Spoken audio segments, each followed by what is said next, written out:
आपने चुना है हिंदी यूनिट को और ये है आपका खास प्रोग्राम कथाकृति। आपके लिए आज जो कहानी हम सुनाने जा रहे हैं उसका नाम है अलग्योझा और इसके रचनाकार है मुंशी प्रेमचंद। तो चलिए सुनना और समझना शुरू किया जाए आज की सुप्रसिद्ध कहानी अलग्योझा। भोला महतो ने पहली स्त्री के मर जाने बाद दूसरी सगाई की तो उसके लड़के रघु के लिए बुरे दिन आ गए। रघु की उम्र उस समय केवल 10 वर्ष की थी। चैन से गांव में गुल्ली डंडा खेलता फिरता था। मां के आते ही चक्की में जुतना पड़ा। पन्ना रूपवती स्त्री थी और रूप और गर्व में चोली दामन का नाता है।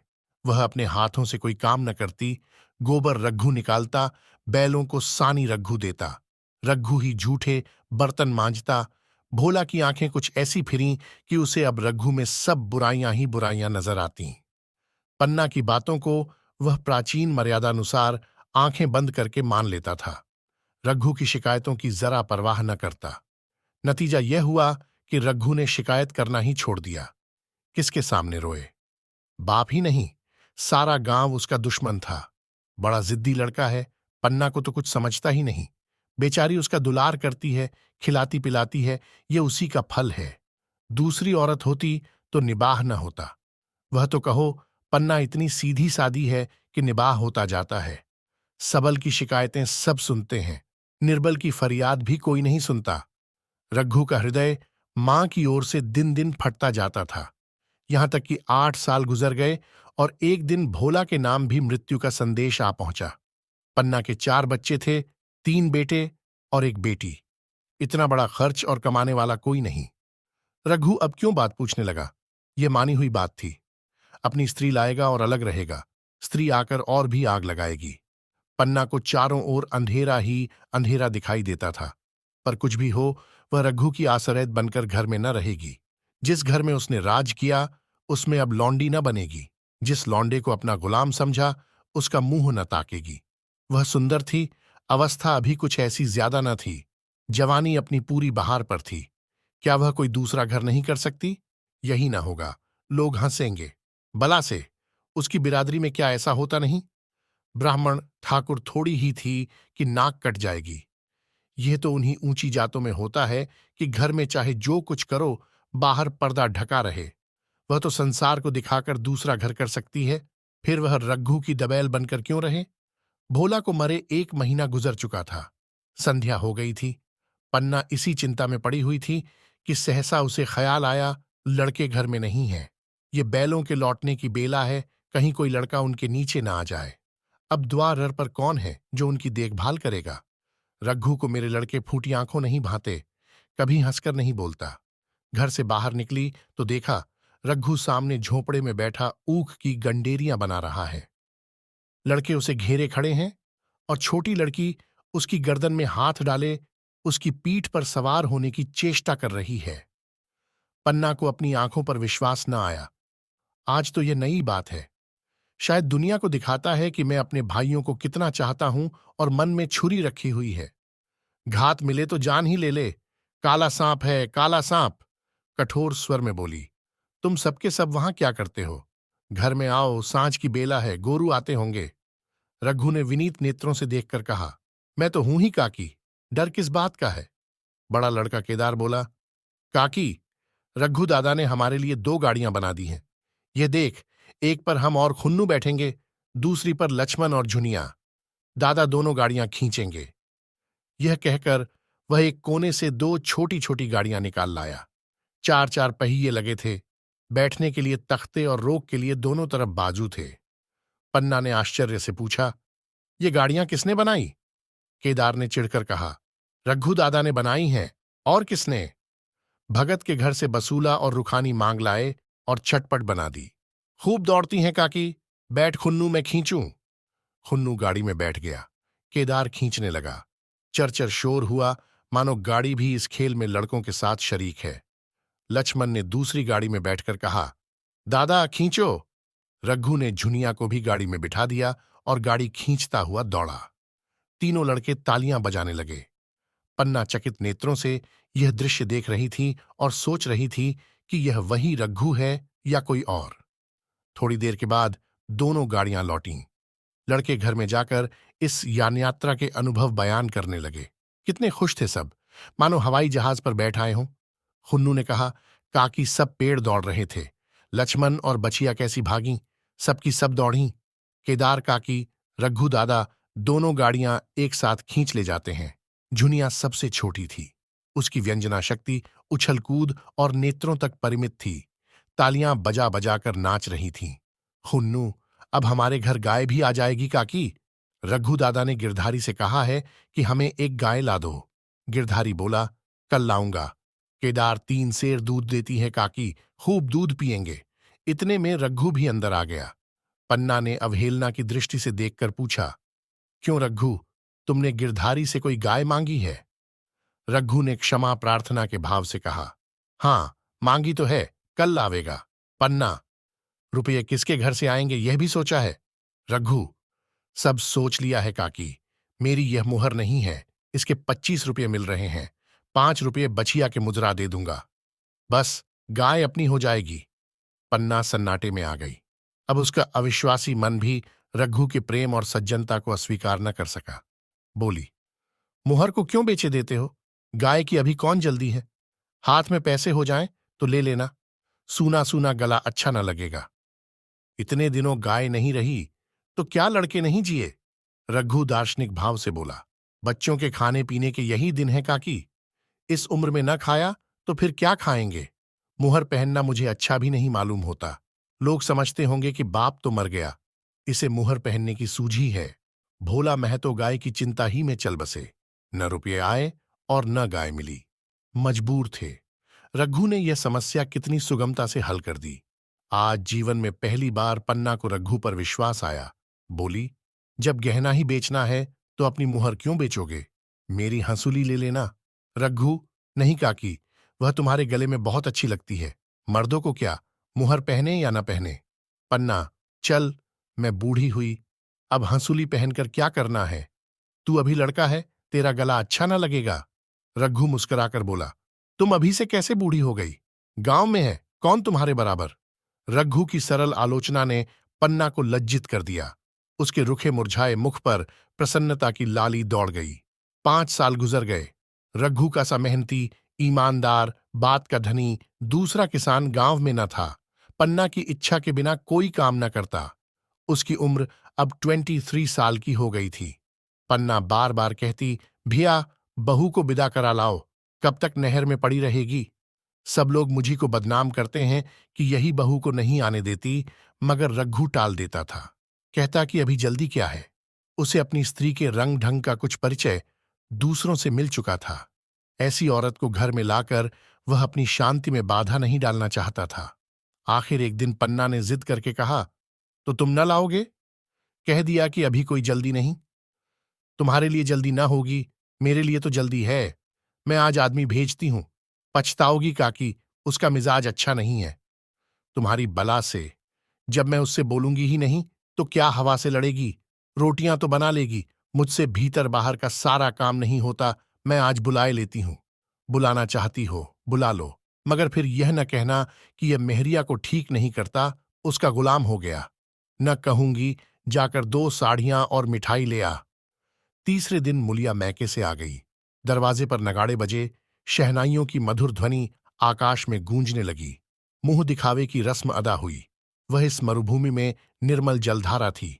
गेहुआ रंग था, बड़ी बड़ी नौकीली पलकें, कपोलों पर हल्की सुर्खी, आंखों में प्रबल आकर्षण। रघु उसे देखते ही मंत्रमुग्ध हो गया। प्रातःकाल पानी का घड़ा लेकर चलती, तब उसका गेहुआ रंग प्रभात की सुनहरी किरणों से कुंदन हो जाता, मानो उषा अपनी सारी सुगंध, सारा विकास और उन्माद लिए मुस्कुराती चली जाती हो। मुलिया मैके से ही जली भुनी आई थी। मेरा शौहर छाती फाड़कर काम करे और पन्ना रानी बनी बैठी रहे, उसके लड़के रईसजादे बने घूमे। मुलिया से यह बर्दाश्त न होगा। वह किसी की गुलामी न करेगी। अपने लड़के तो अपने होते ही नहीं, भाई किसके होते हैं? जब तक पर नहीं निकलते हैं। रघु को घेरे हुए हैं। जो ही जरा सयाने हुए पर झाड़कर निकल जाएंगे, बात भी न पूछेंगे। एक दिन उसने रघु से कहा, तुम्हें इस तरह गुलामी करनी हो तो करो, मुझसे न होगी। रघु, तो फिर क्या करूं, तू ही बता। लड़के तो अभी घर का काम करने लायक भी नहीं है। मुलिया लड़के रावत के हैं, कुछ तुम्हारे नहीं हैं। यही पन्ना है जो तुम्हें दाने दाने को तरसाती थी। सब सुन चुकी हूं। मैं लौंडी बनकर न रहूंगी। रुपये पैसे का मुझे हिसाब नहीं मिलता। न जाने तुम क्या लाते हो और वह क्या करती है। तुम समझते हो रुपये घर ही में तो हैं, मगर देख लेना तुम्हें जो एक फूटी कौड़ी भी मिले। रघु, रुपये पैसे तेरे हाथ में देने लगूं तो दुनिया क्या कहेगी, यह तो सोच। मुलिया, दुनिया जो चाहे कहे, दुनिया के हाथों बिकी नहीं हूं। देख लेना, भाड़ लीप कर हाथ काला ही रहेगा। फिर तुम अपने भाइयों के लिए मरो, मैं क्यों मरूं? रघु ने कुछ जवाब न दिया। उसे जिस बात का भय था वह इतनी जल्द सिर आ पड़ी। अब अगर उसने बहुत तथोठंभो किया तो साल 6 महीने और काम चलेगा। बस आगे ये डोंगा चलता नजर नहीं आता। बकरे की मां कब तक खैर मनाएगी? एक दिन पन्ना ने महुए का सुखावन डाला। बरसात शुरू हो गई थी। बखार में अनाज गीला हो रहा था।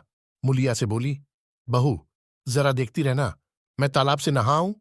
मुलिया ने लापरवाही से कहा, मुझे नींद आ रही है, तुम बैठकर देखो। एक दिन न नहाओगी तो क्या होगा? पन्ना ने साड़ी उतार कर रख दी, नहाने न गई। मुलिया का वार खाली गया। कई दिन के बाद एक शाम को पन्ना धान रोप कर लौटी।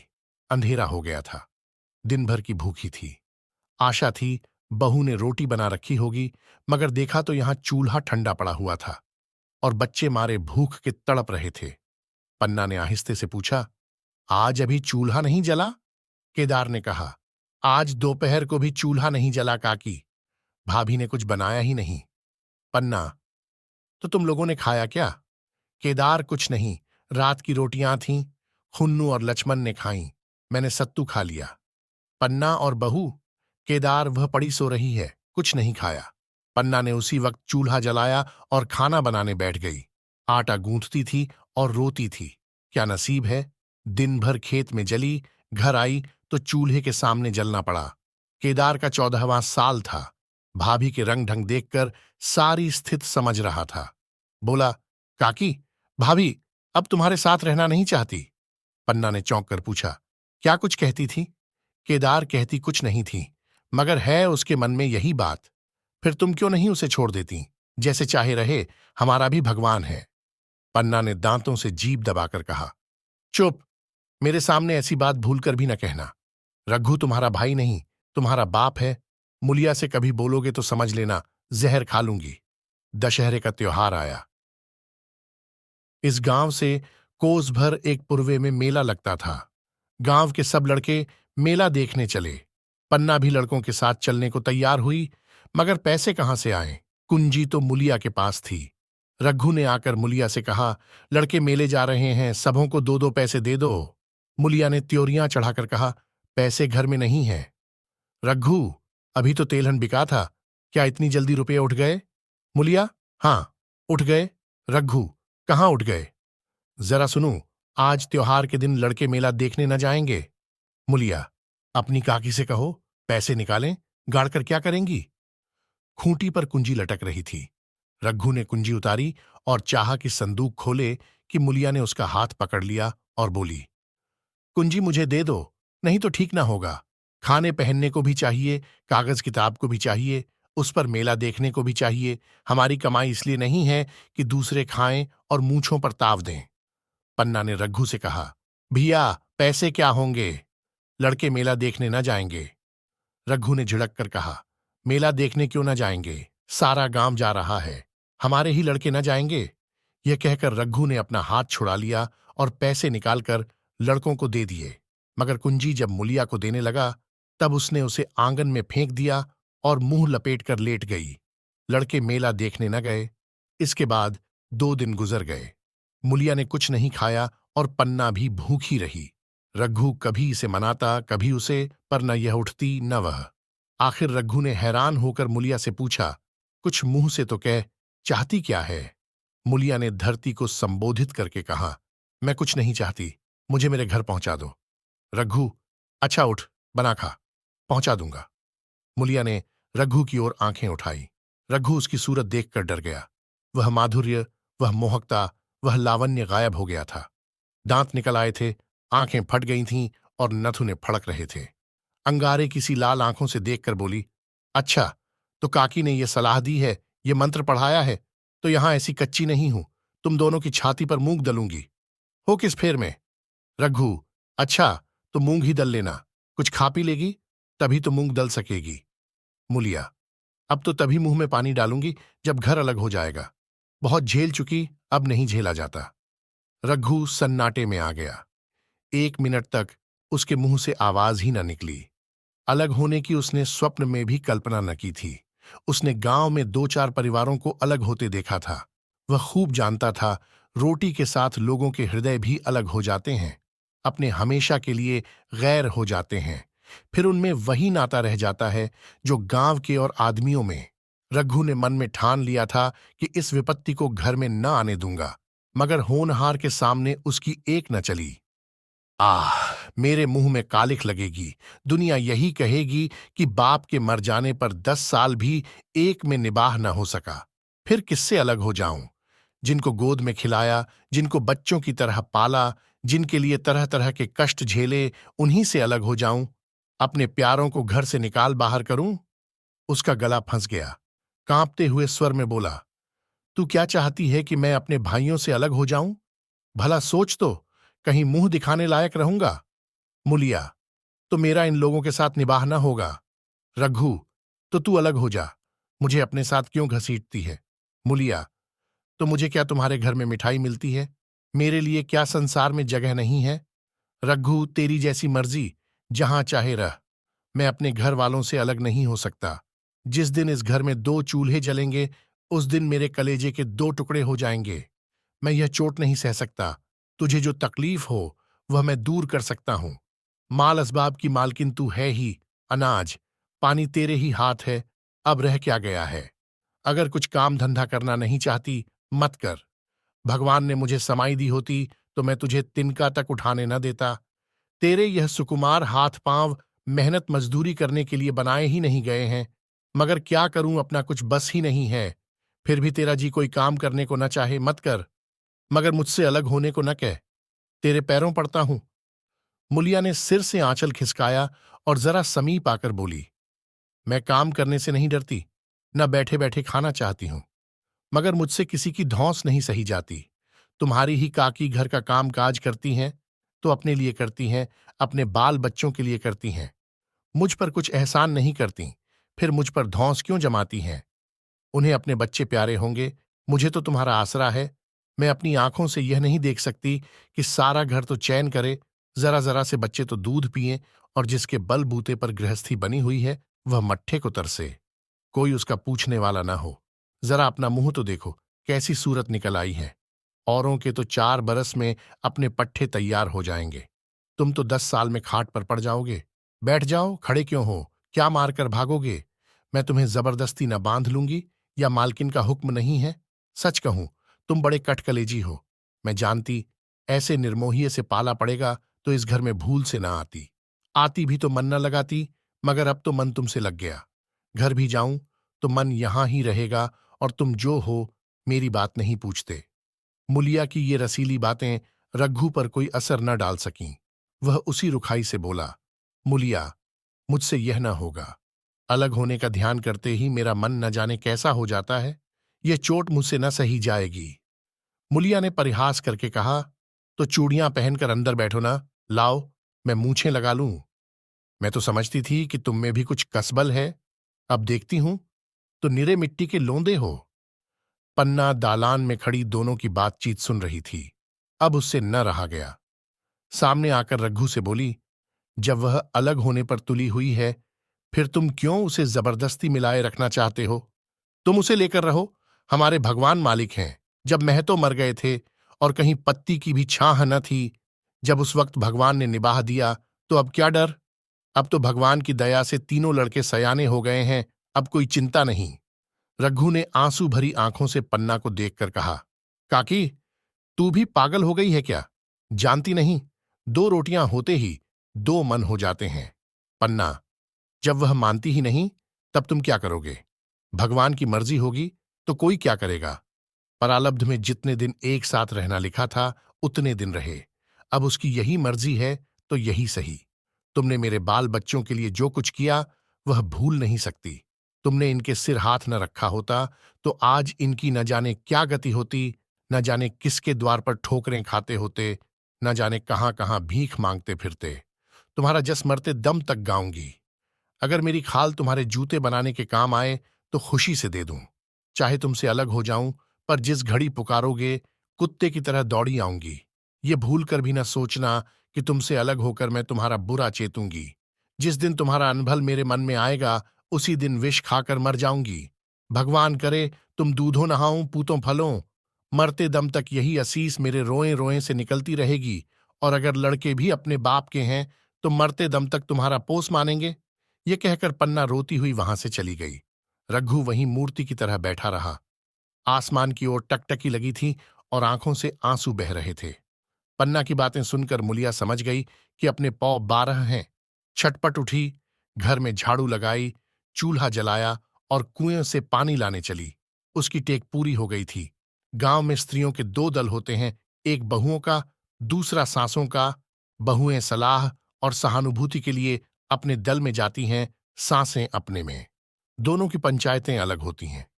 मुलिया को कुएं पर 2-3 बहुएं मिल गई। एक से पूछा, आज तो तुम्हारी बुढ़िया बहुत रोधो रही थी। मुलिया ने विजय के गर्व से कहा, इतने दिनों से घर की मालकिन बनी हुई हैं, राजपाट छोड़ते किसे अच्छा लगता है। बहन, मैं उनका बुरा नहीं चाहती, लेकिन एक आदमी की कमाई में कहां तक बरकत होगी। मेरे भी तो यही खाने पीने पहनने ओढ़ने के दिन हैं। अभी उनके पीछे मरो, फिर बाल बच्चे हो जाएं, उनके पीछे मरो। सारी जिंदगी रोते ही कट जाए। एक बहू बुढ़िया यही चाहती है कि यह सब जन्म भर लौंडी बनी रहें, मोटा झोटा खाएं और पड़ी रहें। दूसरी बहू, किस भरोसे पर कोई मरे अपने लड़के तो बात नहीं पूछें, पराये लड़कों का क्या भरोसा। कल इनके हाथ पैर हो जाएंगे, फिर कौन पूछता है। अपनी अपनी मेहरियों का मुंह देखेंगे।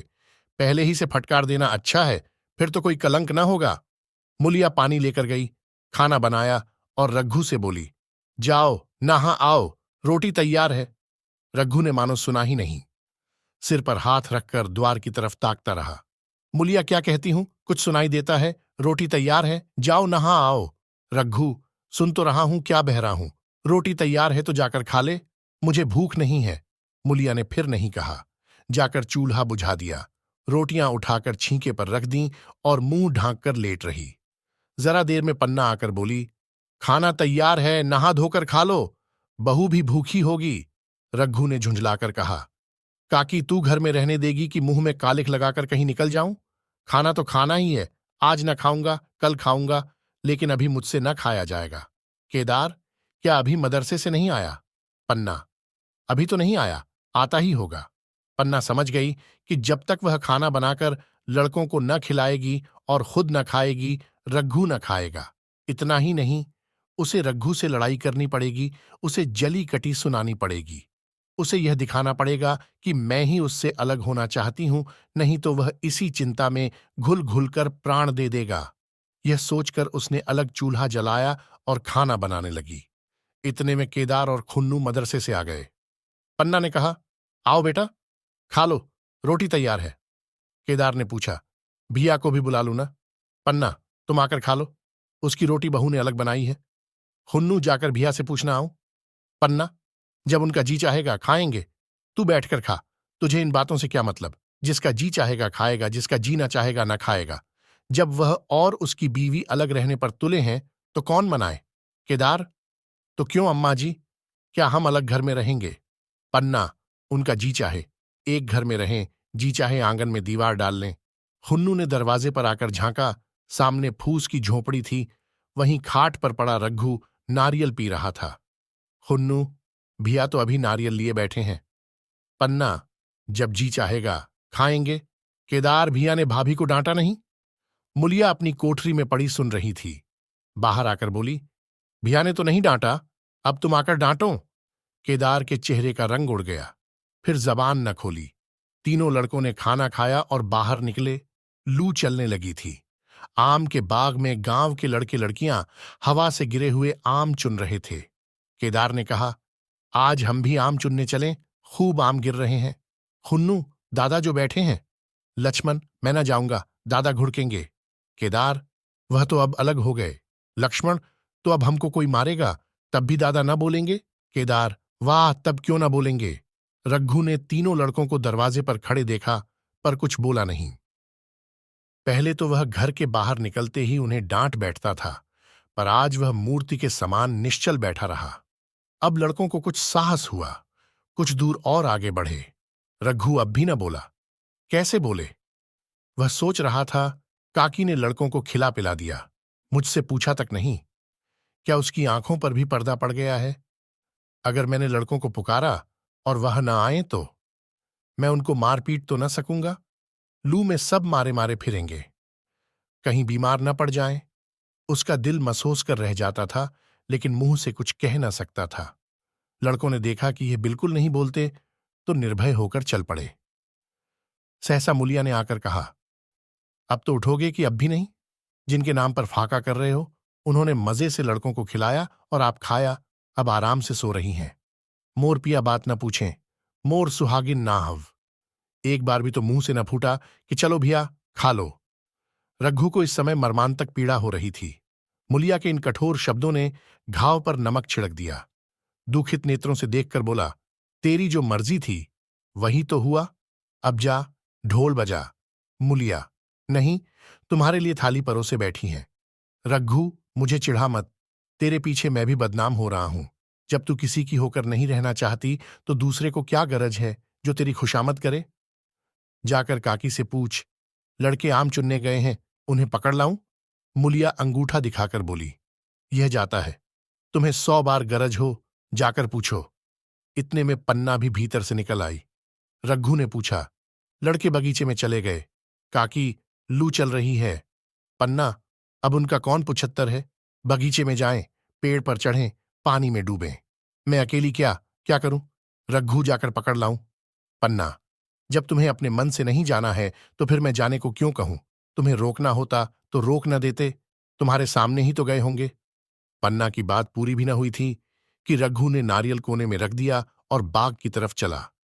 रघु लड़कों को लेकर बाग से लौटा तो देखा मुलिया अभी तक झोंपड़े में खड़ी है।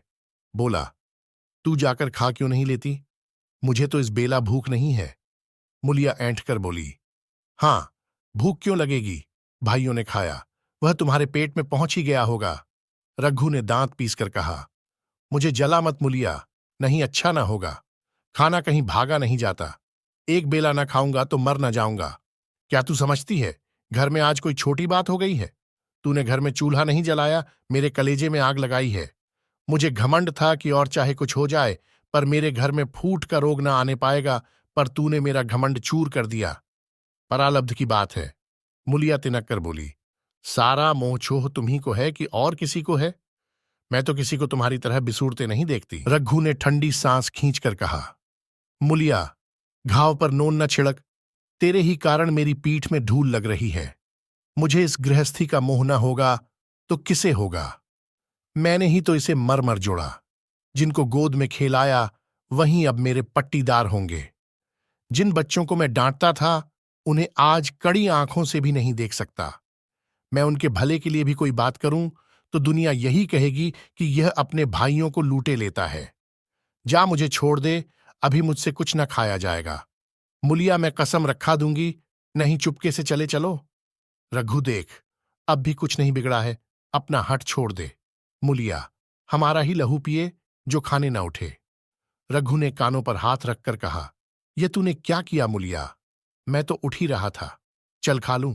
नहाने धोने कौन जाए, लेकिन इतना कह देता हूं कि चाहे 4 की जगह 6 रोटियां खा जाऊं, चाहे तू मुझे घी के मटके ही में डुबा दे, पर यह दाग मेरे दिल से न मिटेगा। मुलिया, दाग साग सब मिट जाएगा। पहले सबको ऐसा ही लगता है। देखते नहीं हो उधर कैसी चैन की वंशी बज रही है? वह तो मना ही रही थीं कि किसी तरह यह सब अलग हो जाए। अब वह पहले की सी चांदी तो नहीं है कि जो कुछ घर में आवे सब गायब।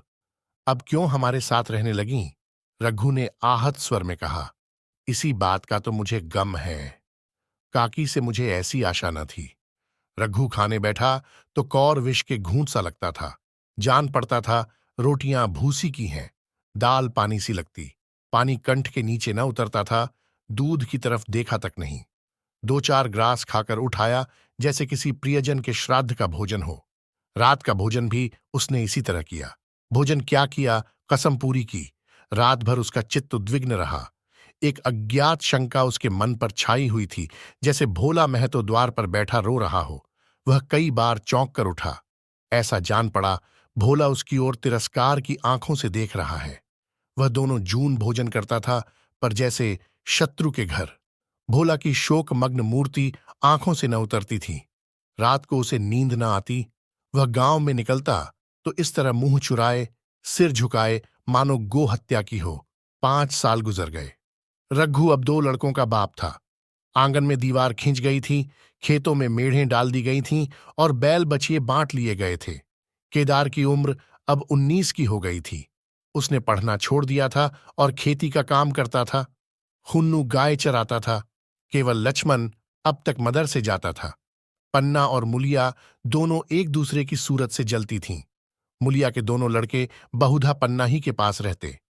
वहीं उन्हें उबटन मलती, वही काजल लगाती, वही गोद में लिए फिरती, मगर मुलिया के मुंह से अनुग्रह का एक शब्द भी न निकलता। न पन्ना ही इसकी इच्छुक थी। वह जो कुछ करती निर्व्याज भाव से करती थी। उसके 2 लड़के अब कमाऊ हो गए थे। लड़की खाना पका लेती थी। वह खुद ऊपर का कामकाज कर लेती। इसके विरुद्ध रघु अपने घर का अकेला था। वह भी दुर्बल, अशक्त और जवानी में बूढ़ा। अभी आयु 30 वर्ष से अधिक न थी, लेकिन बाल खिचड़ी हो गए थे। कमर भी झुक चली थी। खांसी ने जीर्ण कर रखा था। देखकर दया आती थी। और खेती पसीने की वस्तु है। खेती की जैसी सेवा होनी चाहिए, वह उससे न हो पाती। फिर अच्छी फसल कहाँ से आती? कुछ रण भी हो गया था। वह चिंता और भी मारे डालती थी। चाहिए तो यह था कि अब उसे कुछ आराम मिलता। इतने दिनों के निरंतर परिश्रम के बाद सिर का बोझ कुछ हल्का होता, लेकिन मुलिया की स्वार्थपरता और अदूरदर्शिता ने लहराती हुई खेती उजाड़ दी। अगर सब एक साथ रहते तो वह अब तक पेंशन पा जाता। मजे में द्वार पर बैठा हुआ नारियल पीता। भाई काम करते, वह सलाह देता। महतो बना फिरता, कहीं किसी के झगड़े चुकाता, कहीं साधु संतों की सेवा करता। वह अवसर हाथ से निकल गया। अब तो चिंताभार दिन दिन बढ़ता जाता था। आखिर उसे धीमा धीमा ज्वर रहने लगा। हृदयशूल, चिंता, कड़ा परिश्रम और अभाव का यही पुरस्कार है। पहले कुछ परवाह न की।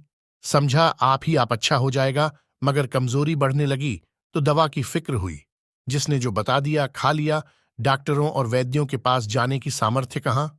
और सामर्थ्य भी होती तो रुपये खर्च कर देने के सिवा और नतीजा ही क्या था? जीर्ण ज्वर की औषधि आराम और पुष्टिकारक भोजन है। न वह बसंत मालती का सेवन कर सकता था और न आराम से बैठकर बलवर्धक भोजन कर सकता था। कमजोरी बढ़ती ही गई। पन्ना को अवसर मिलता तो वह आकर उसे तसल्ली देती, लेकिन उसके लड़के अब रघु से बात भी न करते थे। दवा दारू तो क्या करते, उसका और मजाक उड़ाते। भैया समझते थे कि हम लोगों से अलग होकर सोने और ईंट रख लेंगे। भाभी भी समझती थीं, सोने से लज जाऊंगी। अब देखें कौन पूछता है। सिसक सिसक कर न मरे तो कह देना। बहुत हाय हाय भी अच्छी नहीं होती। आदमी उतना काम करे जितना हो सके, ये नहीं कि रुपये के लिए जान दे दे। पन्ना कहती, रघु बेचारे का कौन दोष है? केदार कहता, चल, मैं खूब समझता हूं। भैया की जगह मैं होता तो डंडे से बात करता। मजाक थी कि औरत यूं जिद करती। यह सब भैया की चाल थी। सब सधी बद्धी बात थी। आखिर एक दिन रघु का टिमटिमाता हुआ जीवन दीपक बुझ गया। मौत ने सारी चिंताओं का अंत कर दिया। अंत समय उसने केदार को बुलाया था, पर केदार को ऊख में पानी देना था। डरा कहीं दवा के लिए न भेज दें। बहाना बना दिया। मुलिया का जीवन अंधकारमय हो गया। जिस भूमि पर उसने मंसूबों की दीवार खड़ी की थी, वह नीचे से खिसक गई थी। जिस खूंटे के बल पर वह उछल रही थी, वह उखड़ गया था। गांव वालों ने कहना शुरू किया, ईश्वर ने कैसा तत्काल दंड दिया। बेचारी मारे लाज के अपने दोनों बच्चों को लिए रोया करती। गांव में किसी को मुंह दिखाने का साहस न होता। प्रत्येक प्राणी उससे यह कहता हुआ मालूम होता था, मारे घमंड के धरती पर पांव न रखती थी। आखिर सजा मिल गई कि नहीं?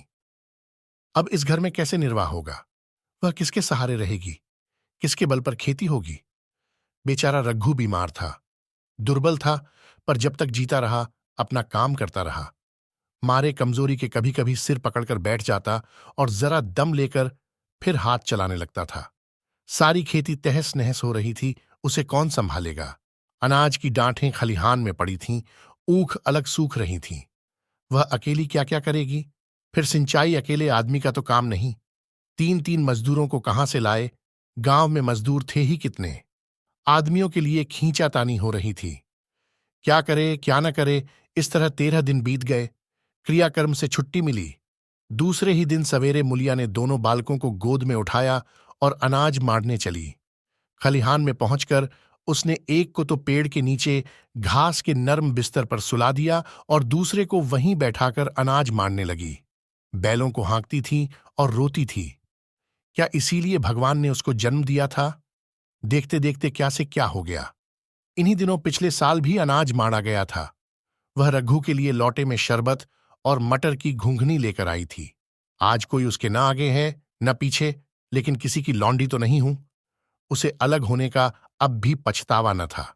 एकाएक छोटे बच्चे का रोना सुनकर उसने उधर ताका तो बड़ा लड़का उसे चुमकार कर कह रहा था, भैया चुप रहो, चुप रहो। धीरे धीरे उसके मुंह पर हाथ फेरता था और चुप कराने के लिए विकल था। जब बच्चा किसी तरह न चुप न हुआ तो वह खुद उसके पास लेट गया और उसे छाती से लगाकर प्यार करने लगा। मगर जब यह प्रयत्न भी सफल न हुआ तो वह रोने लगा। उसी समय पन्ना दौड़ी आई और छोटे बालक को गोद में उठाकर प्यार करती हुई बोली, लड़कों को मुझे क्यों न दे आई बहू? हाय हाय, बेचारा धरती पर पड़ा लौट रहा है। जब मैं मर जाऊं तो जो चाहे करना, अभी तो जीती हूं। अलग हो जाने से बच्चे तो नहीं अलग हो गए। मुलिया ने कहा, तुम्हें भी तो छुट्टी नहीं थी अम्मा, क्या करती? पन्ना, तो तुझे यहां आने की ऐसी क्या जल्दी थी? डांट मांड न जाती। 3-3 लड़के तो हैं और किस दिन काम आएंगे? केदार तो कल ही मारने को कह रहा था, पर मैंने कहा पहले ऊख में पानी दे लो, फिर आज मारना। मड़ाई तो 10 दिन बाद भी हो सकती है। ऊख की सिंचाई न हुई तो सूख जाएगी। कल से पानी चढ़ा हुआ है, परसों तक खेत पुर जाएगा, तब मंडाई हो जाएगी। तुझे विश्वास न आएगा, जब से भैया मरे हैं केदार को बड़ी चिंता हो गई है। दिन में 100-100 बार पूछता है, भाभी बहुत रोती तो नहीं है? देख लड़के भूखे तो नहीं है?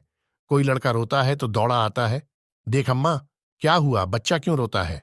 कल रोकर बोला, अम्मा मैं जानता कि भैया इतनी जल्दी चले जाएंगे तो उनकी कुछ सेवा कर लेता।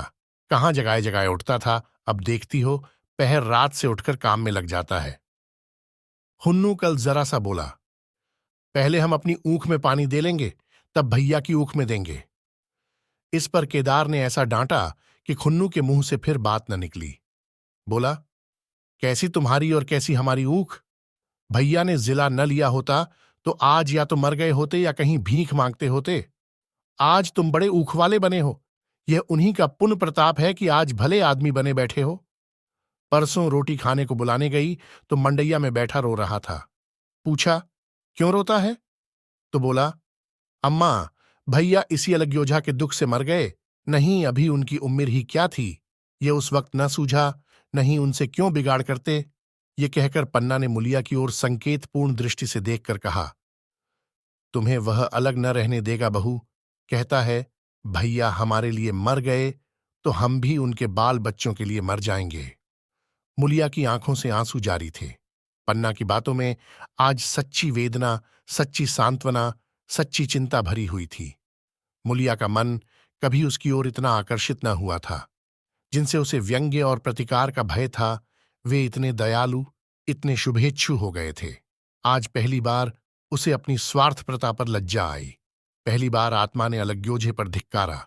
इस घटना को हुए 5 साल गुजर गए। पन्ना आज बूढ़ी हो गई है। केदार घर का मालिक है, मुलिया घर की मालकिन है। खुन्नू और लक्ष्मण के विवाह हो चुके हैं, मगर केदार अभी तक क्वानरा है। कहता है मैं विवाह न करूंगा। कई जगहों से बातचीत हुई, कई सगाइयां आईं, पर उसने हामी न भरी। पन्ना ने कंपे लगाए, जाल फैलाए, पर वह न फंसा। कहता, औरतों से कौन सुख? मेहरिया घर में आई और आदमी का मिजाज बदला। फिर जो कुछ है वह मेहरिया है। माँ बाप, भाई बंधु सब पर आए हैं। जब भैया जैसे आदमी का मिजाज बदल गया तो फिर दूसरों की क्या गिनती? 2 लड़के भगवान के दिए हैं और क्या चाहिए? बिना ब्याह किए 2 बेटे मिल गए, इससे बढ़कर और क्या होगा? जिसे अपना समझो वह अपना है, जिसे गैर समझो वह गैर है। एक दिन पन्ना ने कहा, तेरा वंश कैसे चलेगा?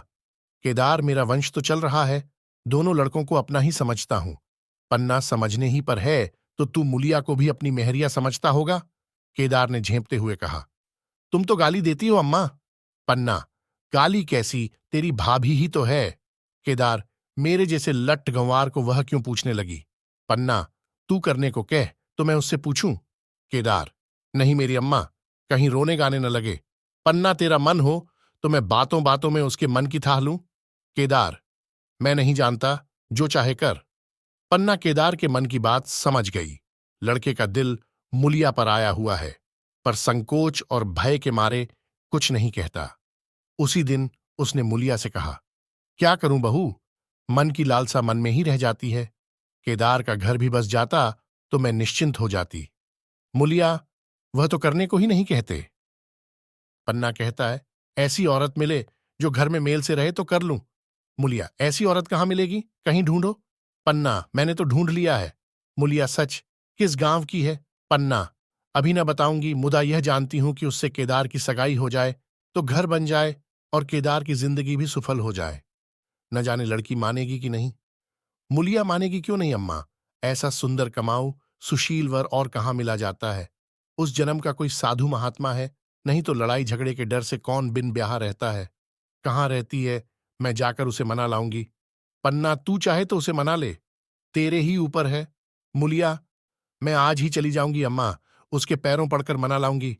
पन्ना, बता दूं, वह तू ही है। मुलिया लजाकर बोली, तुम तो अम्मा जी गाली देती हो। पन्ना, गाली कैसी, देवर ही तो है। मुलिया, मुझ जैसी बुढ़िया को वह क्यों पूछेंगे? पन्ना, वह तुझी पर दांत लगाए बैठा है, तेरे सिवा कोई और उसे भांति ही नहीं। डर के मारे कहता नहीं, पर उसके मन की बात मैं जानती हूं।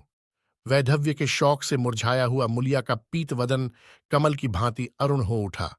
10 वर्षों में जो कुछ खोया था वह इसी एक क्षण में मानो ब्याज के साथ मिल गया। वही लावण्य, वही विकास, वही आकर्षण, वही लोच।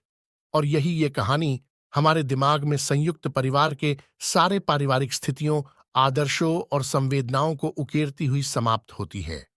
ऐसी और कहानियों के लिए हमारे चैनल को सब्सक्राइब कीजिएगा। इन्हीं वाक्यों के साथ मैं आपसे आज के लिए विदा लेता हूं। जय हिंद, जय हिंदी, जय भारत।